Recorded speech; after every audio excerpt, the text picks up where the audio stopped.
عمران خان صاحب کی گرفتاری کے بعد سے، تو بیرسٹر گھور صاحب فائنلی اناؤنس کریں گے وزیر اعلیٰ خیبر پختونخوا کے نام کا۔ اور پھر علی محمد خان کی ایک اور خوبی یہ ہے کہ یہ اپنے امیدواروں کو کنٹرول کرنے کی صلاحیت رکھتے ہیں، یعنی جو ان کے لوگ جیتے ہیں یہ ان کو اکٹھا کر سکتے ہیں اور ان کو بھاگنے نہیں دیں گے، ان کو اپنے ساتھ جوڑ کر رکھیں گے،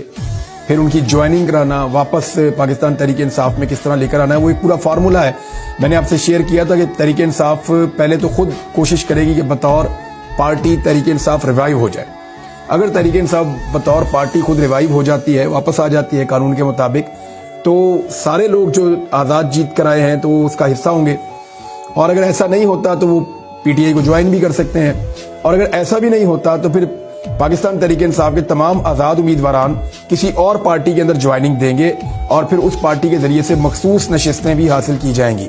بعد میں اس پارٹی کو پاکستان تحریک انصاف میں ضم کیا جا سکتا ہے۔ تو یہ 3-4 پارٹیز ان کے ذہن میں ہیں۔ ایک پارٹی جو ہے وہ MWM بھی ہے،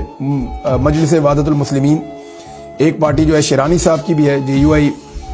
شیرانی صاحب کی، اور ایک پارٹی جو ہے وہ حامد رضا صاحب کی بھی ہے، ان کی پارٹی سنی اتحاد کونسل، وہ بھی ہو سکتی ہے۔ تو ان میں کسی بھی پارٹی کا کوڑا نکل سکتا ہے، اور اس کے اندر یہ سارے لوگ آزاد جیت کر جو آئے ہیں پاکستان تحریک انصاف کے، وہ شامل ہو سکتے ہیں۔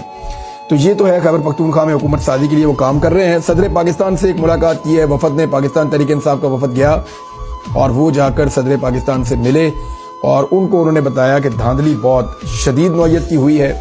ساری تفصیلات انہوں نے شیئر کی۔ یہ رؤوف حسن صاحب گئے تھے اور عمیر نیازی صاحب گئے تھے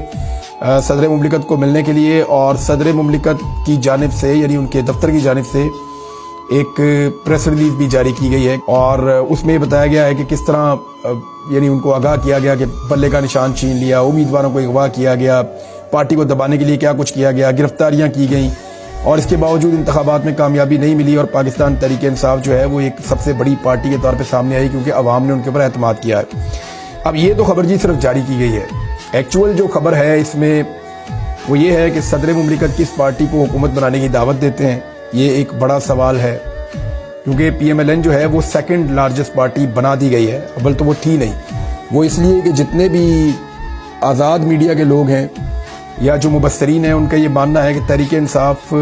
کے مقابلے میں PMLN کسی صورت بھی دوسرے نمبر کی پارٹی نہیں ہے، بلکہ یہ تیسرے نمبر کی پارٹی ہے۔ دوسرے نمبر کی پارٹی پیپلز پارٹی کو ہونا چاہیے، کیونکہ PMLN کو پنجاب میں بہت مار پڑی ہے۔ ریپبلک پالیسی والے یہ کہہ رہے ہیں کہ جو ٹوٹل سیٹس ہیں ان کے اپنے اندازوں اور تخمینوں کے مطابق جو انہوں نے فارم 45 کے ذریعے سے لگایا ہے، PMLN 18 سے 23 سیٹوں پر جیتی ہے فارم 45 کے مطابق، اور 25 سیٹیں بھی آپ کریں تو پیپلز پارٹی سے تو آدھی ہیں نا، لیکن اس پارٹی کو 3 گنا سیٹیں دے دی گئی صرف میاں نواز شریف صاحب کو ایک مرتبہ پھر اقتدار کا جھولا دینے کے لیے۔ میاں صاحب جو ہیں ان کے اندر اتنا بھی سمجھ نہیں آ رہی انہیں کہ اس اقتدار کی خاطر وہ اپنی پوری زندگی کی سیاست کو داغدار کر رہے ہیں۔ یعنی سراج الحق صاحب سے سیکھ لیں۔ آج سراج الحق صاحب نے ریزائن کر دیا، اور انہوں نے ریزائن کرتے ہوئے کیا لکھا یا کیا بولا وہ میں آپ کو پڑھ کے سنا دیتا ہوں، آپ کو آئیڈیا ہو جائے گا۔ سراج الحق صاحب نے کہا کہ محنت اور کوشش کے باوجود کامیابی نہیں دلا سکا، الیکشن میں شکست کی ذمہ داری قبول کرتے ہوئے جماعت اسلامی کی عمارت سے استعفیٰ دے دیا ہے۔ یہ سراج الحق صاحب ہیں جنہوں نے ریزائن کر دیا ہے جماعت اسلامی سے کہ میں کامیابی نہیں دلا سکا، محنت کی ہے میں نے۔ آپ کو کبھی شریف خاندان سے اس طرح کا جملہ سننے کو نہیں ملے گا، آپ کو کبھی زرداری خاندان سے ایسا جملہ سننے کو نہیں ملے گا، اس لیے کہ یہ فیملی لمیٹڈ ہے، یعنی پہلے باپ ہوگا، پھر بیٹا ہو جائے گا، پھر بیٹی ہو جائے گی، پھر بیٹا ہو جائے گا، یعنی ایسے ہی چل رہا ہے۔ یہ خاندانی سیاسی جماعتیں خاندانوں کے اندر چلتی ہیں، وہ اس کو خاندانی اور ذاتی جاگیر سمجھتے ہیں، پبلک کو اپنا غلام سمجھتے ہیں، ایسا لگتا ہے۔ تو سراج الحق صاحب نے جو ہے وہ استعفیٰ دے دیا۔ جہانگیر ترین صاحب کو جو ہے وہ اس بات کا احساس ہوا کہ انہوں نے بہت بڑی غلطی کر دی ہے، اور عوامی غصہ ان کو دکھائی بھی دے گیا۔ اب کچھ لوگ یہ کہہ رہے تھے کہ جہانگیر ترین صاحب چاہے دونوں سیٹیں ہار چکے ہیں، لیکن ان کو اکوموڈیٹ کیا جائے گا، اور آنے والی حکومت میں جہانگیر ترین کا حصہ ہوگا، اور وہ اس حکومت کے اندر کام کریں گے۔ یہ کچھ لوگ خبریں دے رہے تھے، لیکن جہانگیر ترین صاحب نے کہا جی میں سیاست ہی چھوڑ کے جا رہا ہوں۔ یعنی 2 سیٹوں سے وہ الیکشن لڑے جہانگیر ترین صاحب، پورا نظام پاگل ہوا تھا، کبھی اس کو اٹھا، کبھی اس کو اٹھا، کبھی اس کو